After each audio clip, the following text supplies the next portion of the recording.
¿Cuál es el tabú? ¿Cuál para ti es el tabú más grande que has tenido que romper o que sigas rompiendo a llegar ahorita donde estás? No lo he roto, pero lo sigo rompiendo. La madre, güey, qué buena pregunta. ¿Cuál es el tuyo, güey? No sé si alguien ya te preguntó.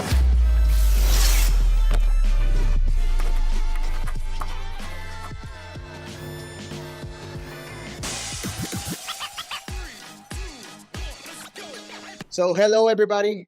Thank you for joining us this evening in this amazing new podcast, my first podcast in English. I am amazed, I am honored, I'm flattered to have the opportunity to talk to Kute Blackson. Man, nice having you. How are you? Thank you. Thank you for having me. I'm honored to be your first guest in English. It's a real honor. I appreciate you for saying yes and just looking forward to being here. Where are you from? Where do you live right now? Yeah, I live in Los Angeles, Okay. but sometimes I have a place in Tulum, Mexico. So uh, I'm almost a little bit Mexican. What? Have a residente permanent residente card. So maybe at some point I'll have a Mexican passport. Who knows? But I'm from everywhere. I was born in Ghana. My mother is from Ghana. My mother is my mother's sorry. My mother is Japanese. My father's from Ghana. I was born in Ghana, and I grew up in London, and I've been in the US for 20 some years. And how about Japan? Have you been to Japan? Yeah, I've been to Japan. I've been there a lot. I used to go a lot as a kid, every once a year, and more and more I've been going back a bit more. I was there twice last year, and before the pandemic, I tried to go once a year to see my mother's family, aunts and things over there. So I love it there. I speak Japanese too. Ooh. So I know that you have been around the whole world. What what made you stay in Los Angeles? You know, I came to Los Angeles when I was 18 because God told me to come here. Is really and funnily, as a young boy, I grew up reading a lot of spiritual self-help books, personal growth books. Many of the authors that wrote these books live in Southern California, like Tony Robbins, Tony Robbins, Deepak Chopra, Marianne Williamson, Louise Hay. So many of the best-selling authors lived in LA, San Diego, Orange County, some in Northern California. And so um, I felt something in my soul. I wanted to go into this field as a young kid of personal growth and helping people, inspiring people. So I wanted to come and find these people, man, and learn from these people and start. This was the mecca for me. I didn't come for Hollywood and acting and stuff like that. I came for enlightenment. It was going to be either India or LA. I said, I want to find these people and learn from them, study with some of them. And I did find some of them. And that's what initially brought me to LA. And I love LA because, LA is a crazy place in many ways because LA has so many extremes. And I have found that in Los Angeles, it's not limited to like only this way, only this way. People think this way. You find such a diversity of possibility of what people think, from the opposites to the positive to the negative to the whole polarity that I kind of like that there's no limits in that sense. You find the crazy to the superficial, and in a certain way, I think in Los Angeles you kind of find what you are. If you come to LA and people say, this place is so surface, yeah, but that's what you're looking for.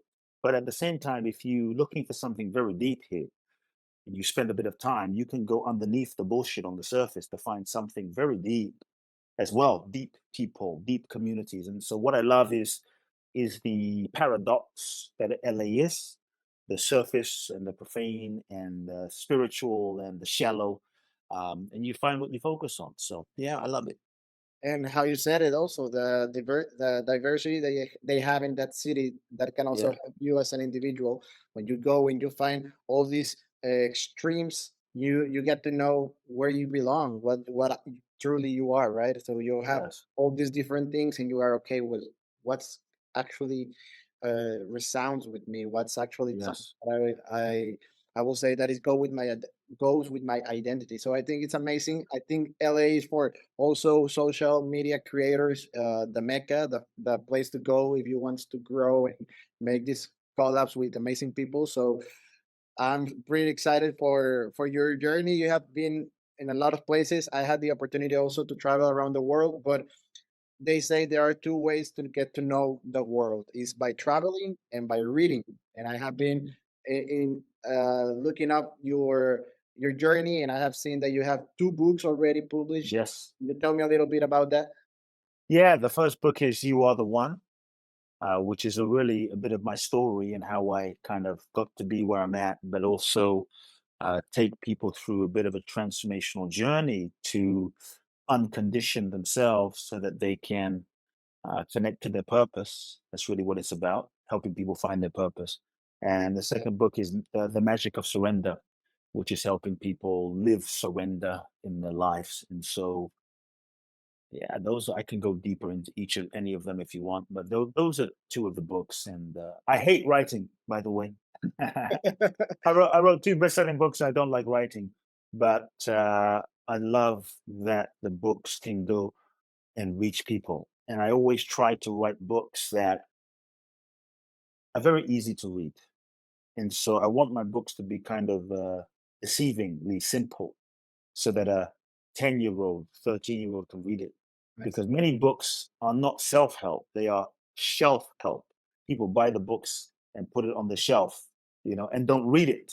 And I really wanted people to read the book in a few hours so that they can apply the principles. And so my books are very simple, based on my life and my stories and my experiences and some of my philosophies of life.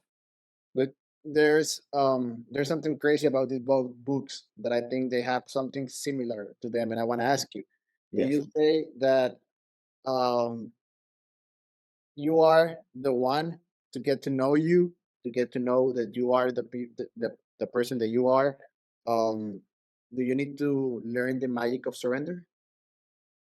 Do you think one thing leads to another one? Yeah, I think the magic of surrender.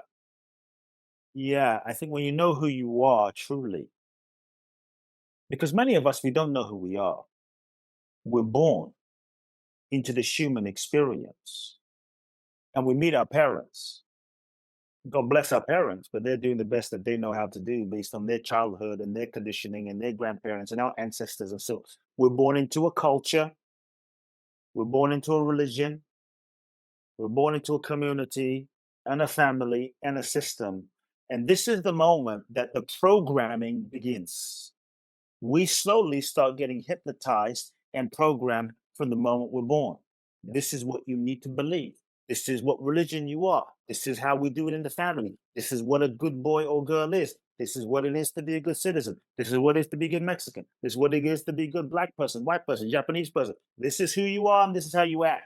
And so before you know it, as children, we were these bright, infinite beings, connected to source.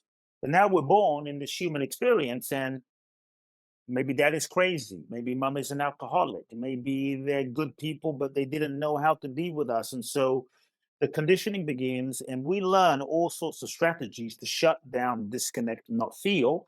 And uh, we suppress our feelings, and we develop layers and layers and layers and layers of unprocessed feelings as children sort of cover up our authentic expression. And then we develop all sorts of masks and roles and personas, strategies to get love and validation and approval. So we learn how to become the person that we think we need to be to have mom and dad love us. And so, in so many ways, we don't even know, but by the time we're 18 and 19 and 20, that who we are or who we think we are is not who we really are. Oh, It's just what we've been conditioned to believe. And so we think, oh, this is what I believe. Oh, I'm Christian, I'm Buddhist, I'm this, that, that, that. But we don't realize that we're just a programmed, hypnotized, conditioned version of ourselves that we hold on to so tightly. And the degree to which we hold on and we're conditioned is the degree to which we're not free.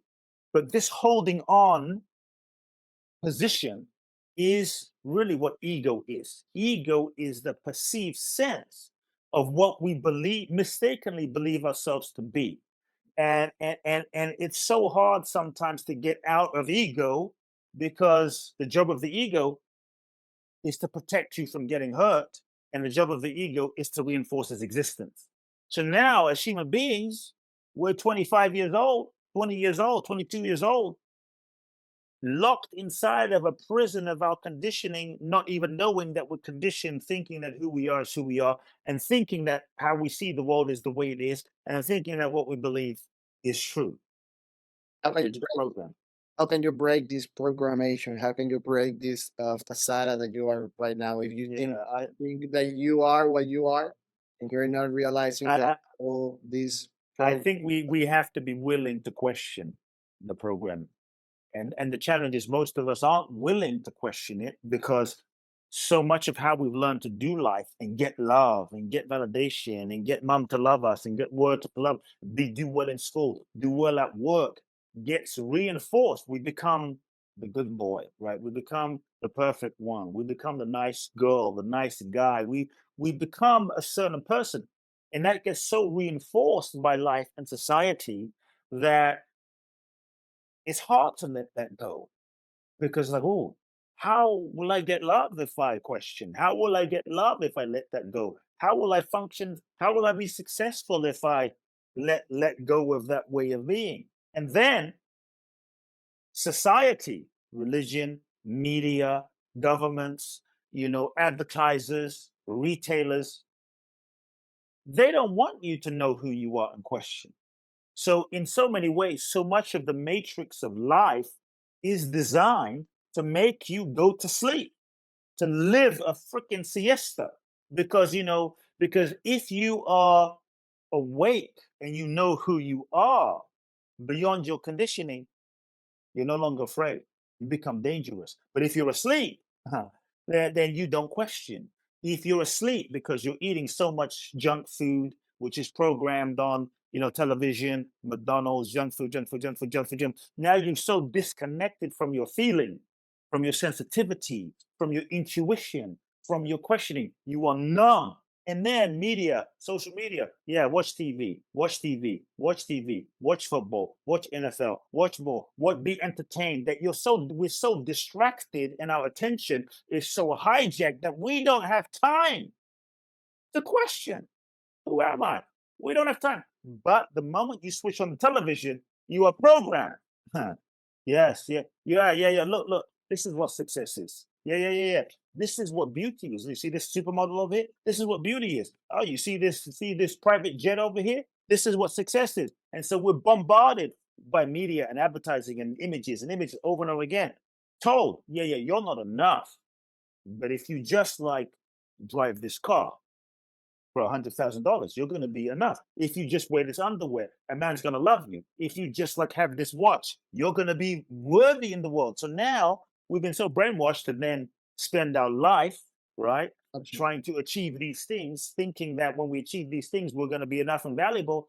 And it's never going to be that way. And so much of the matrix of life is set up for you to keep you numb and asleep until we say, wait a second, something's not working. Wait a second, we dare to question.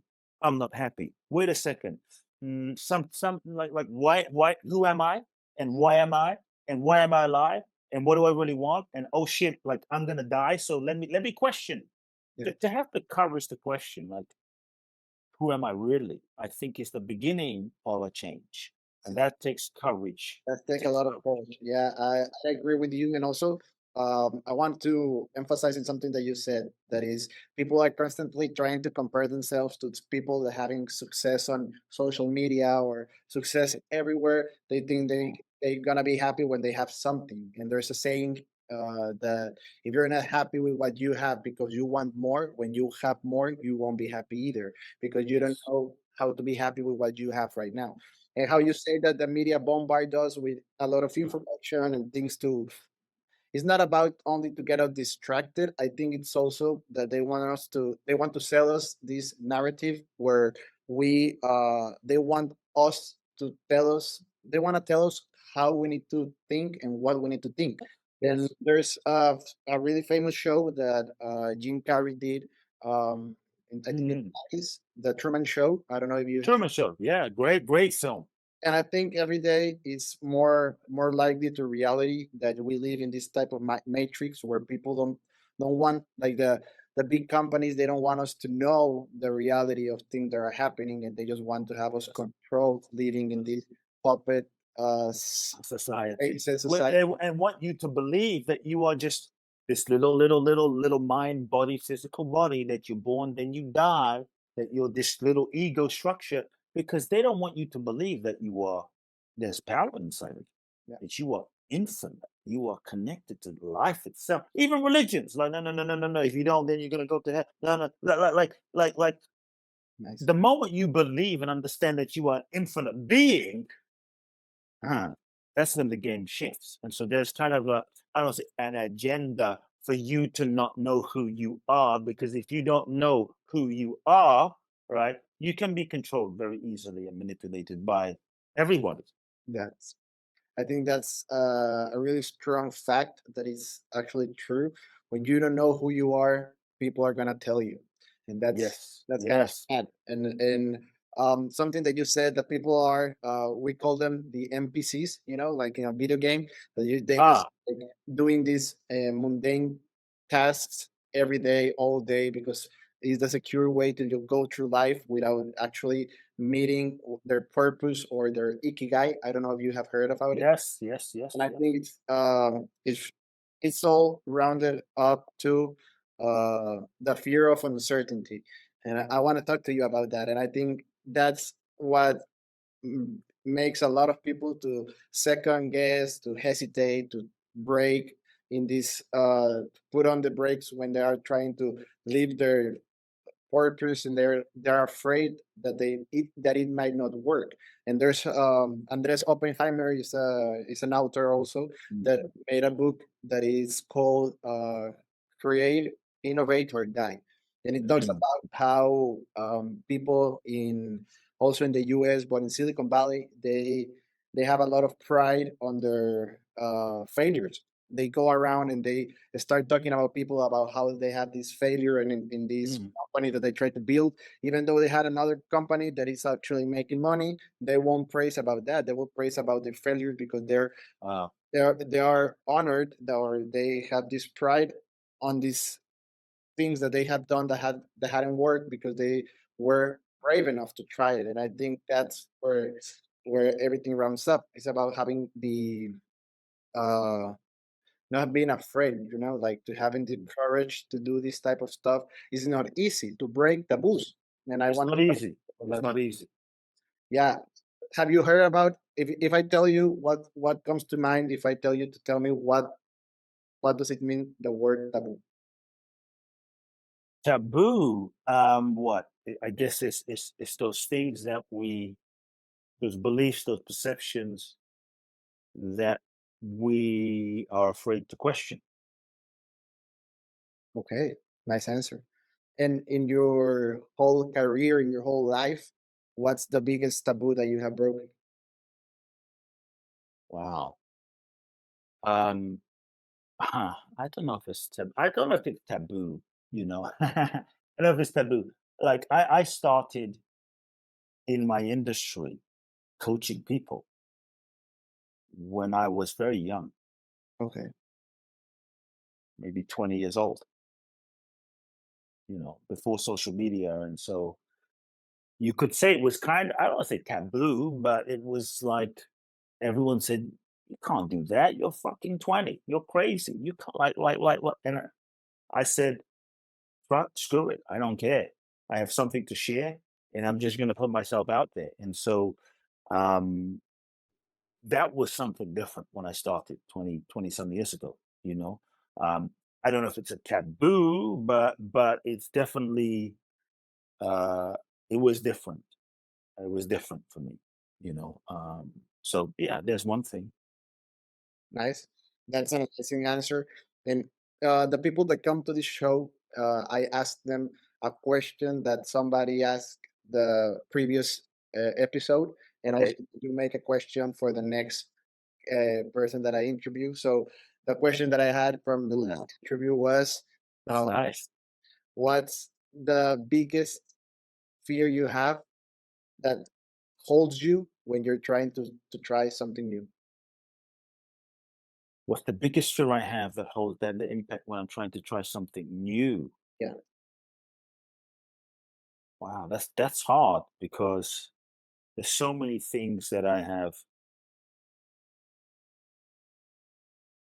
It's funny because there's so many fears that I have faced in my life. nice. I have been, I have given up the relationship with my father. I have lost my mother who died. I have lost now my father who died. I have been homeless with no money.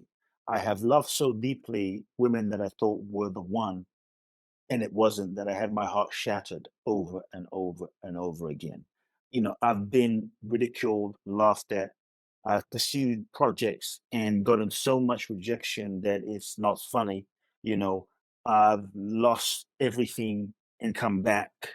I've been so on the floor, right? That I didn't know how I was going to survive and make it, and resurrected myself. And so in so many ways, I'll be honest. I mean, I don't want to die, right? I'm not gonna say I want to just jump off a building, and I have no fear in that sense. But in so many ways, life has put me through a process of having to face the real things that I was afraid of emotionally.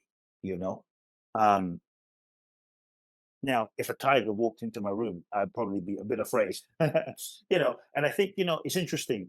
At this stage of my life, I feel on one level a fearlessness, you know I would say a courage, because like I faced my greatest fears and I'm still alive. I'm still here. Like, life tried to crush me, and really, I'm still fucking standing. So there's a strength that for me comes from that, being crushed and standing up again, that wasn't there for me before, right? And so I know in some way I will make it. I don't want to lose all my money. I don't want to, yeah, of course, obvious. I don't want to be handicapped, right? These basic things, but those aren't things I really think about when it comes to pursuing something like realistically, right? But it's interesting. I'm married now and had a beautiful boy, a beautiful son who's almost about to be a year. And when I think of, I'm not going to say this stops me, right? But when I think of him, the thought of dying and leaving him in the world makes me very vulnerable, feel vulnerable. And that doesn't stop me from pursuing, but it makes me feel that, like, and it's not so much for me being afraid, it's more for, like, imagine if he was one and he had to go through life. I'm not there to protect him. So that's a vulnerability for more so for him than for myself. Like, oh my God, that he would have to live in the world as a little boy by himself. It's a new That feeling. that makes me feel something new.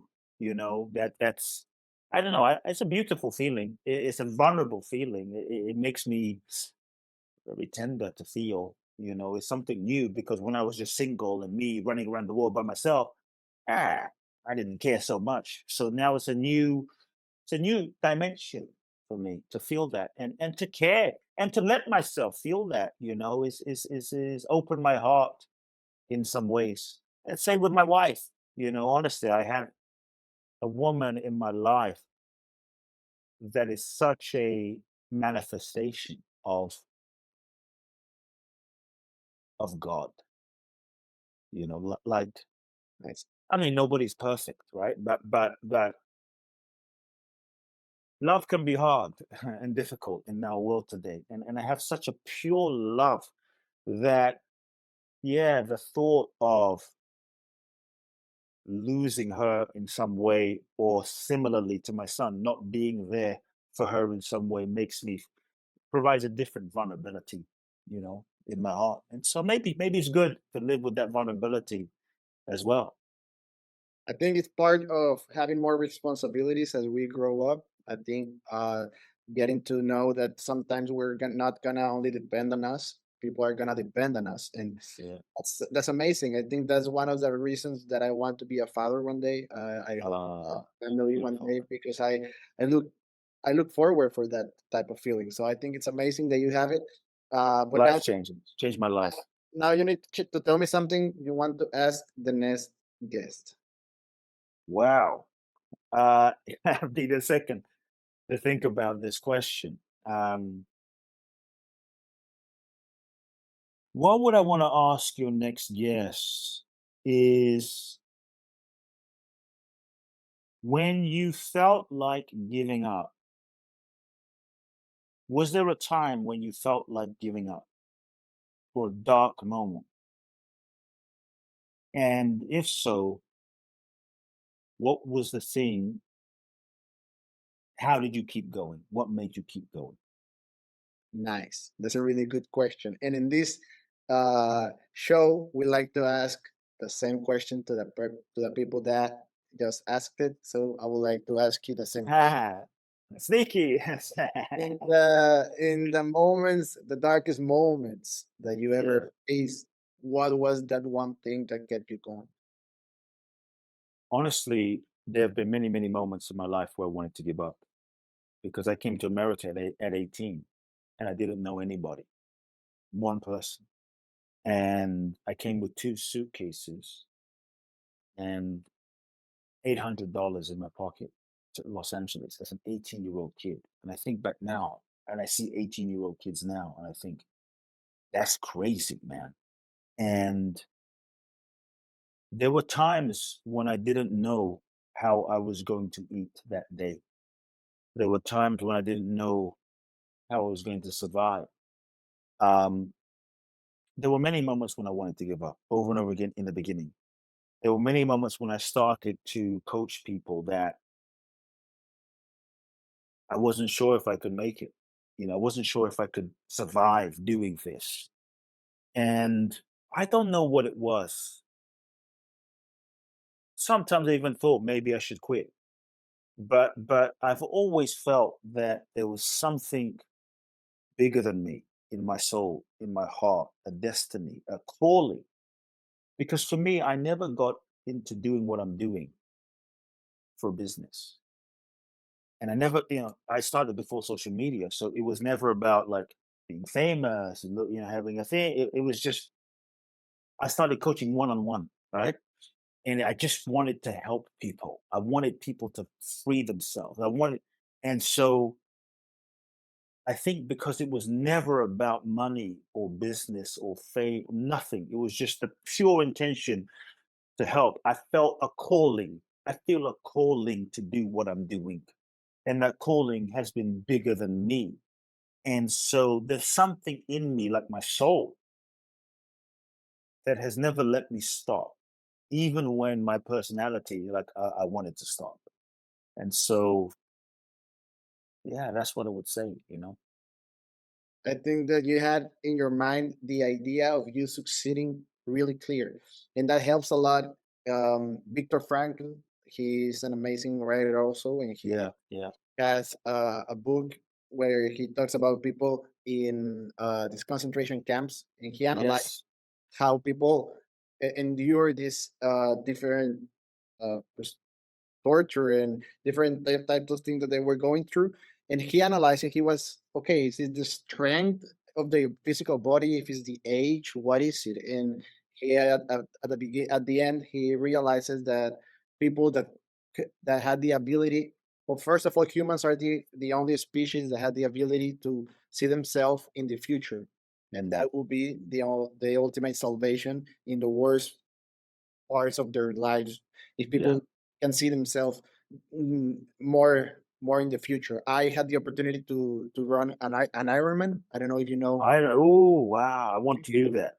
Yeah, I recommend it. One time, I think I don't want to do it twice. It was a lot of training, but in the moment while I was trying to do it, and it was really hard for me to finish it.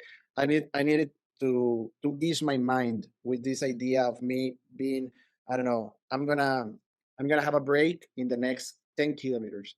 But for these 10 kilometers, I can nag, I can't complain. I just got to do the work, And in the next 10 kilometers, maybe I will have a break. Maybe I will complain about how unprepared that I feel right now. But I cannot do it during these 10 kilometers. So that also helped me to be more patient with to have more patience with me. I think people always tend to minimize their accomplishments and always try. Well, that happens a lot to me. This our self sabotage kind of stuff. Yeah. That when I try to get to some place or to achieve something, when I have it, I just say like, okay, it wasn't that hard. Many people can do it because I did it. But Yeah. that doesn't work a lot. I think that's just being a little hard on ourselves. And I Yeah. think the things that you have accomplished, the community that you have right now on social media when you started 20 years ago, no, not 20 years ago, when you were 18 years old. Yeah. I wanted to talk to you about the transformational teacher. What does that englobes? What can you tell about this transformational teaching? Are there some, can you say, I don't know, 5 different taboos around this type of teaching that people normally think something and they find something different at the end? What can you tell me that people may have these preconceptions about the transformational teaching? Yeah, I mean, I don't know if people have preconceptions about transformational teaching. I think people have, yeah, in terms of transformational teaching, I help people peel away the layers of their conditioning that we have built up from childhood, as I Nice. shared in the beginning, so that we can clear them, so that people can reconnect With the true to self. their truth Nice. and live that, not their programming and beliefs and Right. taboos and conditionings. Like, no, this is who I really am. Not because my mom told me, not because the church told me, not because someone on social media told me, but because this is because, not because I'm in rebelling against my dad or reacting to the world, because this is my truth. Truly, it's my truth. Right. And so for me, that's the freedom. Right. That's the freedom. And so that's the essence of like transformation. So I don't really, yeah, I mean, I don't really teach people. I do, but I don't really teach people. I don't really train people. I don't really coach people. I uncoach. I unteach. I uncondition. I untrain from the patterns because then information is not enough. So maybe here's an I don't know, taboo understanding. Information is not enough to transform your life. Many of us, we know what to do, we know what not to do, but we still do the same shit. We know that this is not a good person for me to date, but we still date the person, knowing that it's not the right person. And some information, and so now in self help, like there's so much information on YouTube and social media. I don't know if there's any more wisdom. So for me, information, so information is not enough, but information is not necessarily wisdom. And you'll find a lot of people with information that can talk it and speak a good speech, but that doesn't mean they're living it, they're embodying it, they're rested in that part of their being from their own beingness and their own experience. And so I think wisdom is something different. Wisdom arises when you tap into the truth of who you are and you live it from the inside out. And there's many people in transformation self-help field that they read the 5 steps to the 7 steps, the 18, the 4 agreements, and they're living those as a religion from the outside in, but they're not necessarily, it's not coming from the inside. And so I think a shift that has to happen is from the inside. So maybe a taboo or thing comes around even like spirituality, So, spiritual. Oh, it's become hip today. Oh, let's wear some beads, right? Let's wear the right hat, right? Let's wear the right clothes, to Illuminati clothes. Let's sort of like bow and do like to me, that's not what makes someone transformed and spiritual. Spiritual is not a function of how you behave. Spiritual is a state of your being connected to your spirit beyond conditioning and beliefs and ideas, being connected to that deeper dimension of who you are, your pure beingness. And then it's less about what you do and how you act and what you say and the buzzwords you speak, and just who you're being within yourself. And I think when we are connected to that part, anything can be spiritual. You know, you making love to your girlfriend can be spiritual. Someone making love to their boyfriend can be. For me now, even having a little baby, changing the diapers of my son who's shitting in my face is kind of spiritual now. And so that's, I think, the transformation that happens, not just like doing yoga, namaste, you know, meditating on a cushion. It's like when you can transform all of life into and the ordinary and the sacred, the ordinary moments of life, the mundane moments of life into something holy, into something special, into something sacred, right? To me, that's the transformation. That's the taboo that we get to shift. You know, it's not just in the Himalayas on the mountaintop doing an ayahuasca ceremony in Machu Picchu with a shaman. It's like, no, do your fucking, you know, taxes. You know, no, go to do your exercise every morning. You know, not keep your promises to your wife. You know, and follow through on those agreements. It's like, to me, that's spiritual. And so I think when we can see it that way, then we transform all of life into a spiritual process. All of life becomes a ceremony to live and acknowledge the sacredness of every moment. To me, that's really how I feel. I love the way you feel. Do you tell it because that's exactly something that people need to understand in the when you say transforming. People tend to no, I don't know. Like when you say transform, you think you're going into something you have never been before. You know, Ah, yeah. that's not the case here. You're transforming into something you already were. You already were originally. Yeah. Exactly. So I think there is like this type of thing that people say, like, I don't want to transform into something I don't like. You're gonna like it because it's the real you. You know, it's interesting. Like I tell people, you cannot become what you already are. Okay. You cannot become what you already are. You're already that. Yeah. And so it's not about becoming something. It's just about it's kind of about waking up to realize, oh, this is what I am, right? Oh, I can't become more cool. I am cool. But if I forget, the thing is, most of us, we've forgotten who we are, right? So we've bought into these labels and illusions and identities. And now we're basically delusional, thinking we're limited. And so you could say part of transformation and spirituality is waking up out of the trance, the hypnosis, the sleep. Oh shit. I thought I was limited. I thought I was just this body. I thought I couldn't do XYZ. Oh, I'm a powerful being. I'm infinite. And so they asked Buddha, are you enlightened? And he said, no, I'm awake. I'm awake. And so most of us are sleeping. I see. And so it's time for us to become awake again, you know?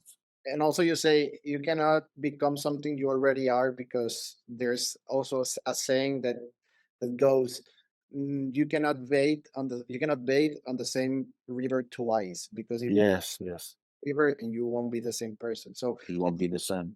we're beings of constant change. Mhm. That's part of something that we need to realize, and also something that you said made me made me think about something that I listened early this week. That someone said the best way to teach someone is through envy, and Envy. yeah. So when you are doing the things that you say you want to do, when you are being the person Uh-huh. you say you want to become, people will be like, okay, so what are you doing to make it? Because I can see that you're making it. So Yeah, it yeah. is envy. People are like, okay, I believe in you instead of just saying the things that they want to hear. So I think Yes. Yes. action comes before words. And that's amazing. I think people can get to see everything you do in your social media. Where can they find your the Yeah, I would just say a couple of things. They can find me on Instagram, Kute Blackson, right? Just say hi there. Facebook, Kute Love Now. My book, The Magic of Surrender, on Amazon. They can check it out, both of them. Twice a year, I do a really my most life-changing work in Bali is 12 days in Bali with me, and we go deep into the process, of unconditional. Like it's one thing to read a book, but I really take people through a process of unconditioning themselves that is so life-changing. And for me, it's been a calling. I've done it for 13 years. I've done 22 events, and so if somebody feels called, inspired, July the 20th through the 31st, www.boundlessblissbali.com, boundlessblissbali.com. You can find out more. My main website, my name, Kute, Kute, kuteblackson.com. So you heard it, people. You can find everything in there if you are willing to have this complete experience. You can uncondition yourself and go through this process. You can look it up and you can save a spot. I'm pretty sure everything is gonna be booked really soon. So hurry in doing that. Good. Thanks a lot for having this time with me, to having the opportunity to open up with these people. Thanks a lot for this nutritious and Nutritious. nutritious. And it was amazing. I really enjoy it a lot. You have your house when you want to come to Monterrey, Mexico. You Oh, amazing. here when you want. Amazing. And thanks to everybody that stayed this long. I will put the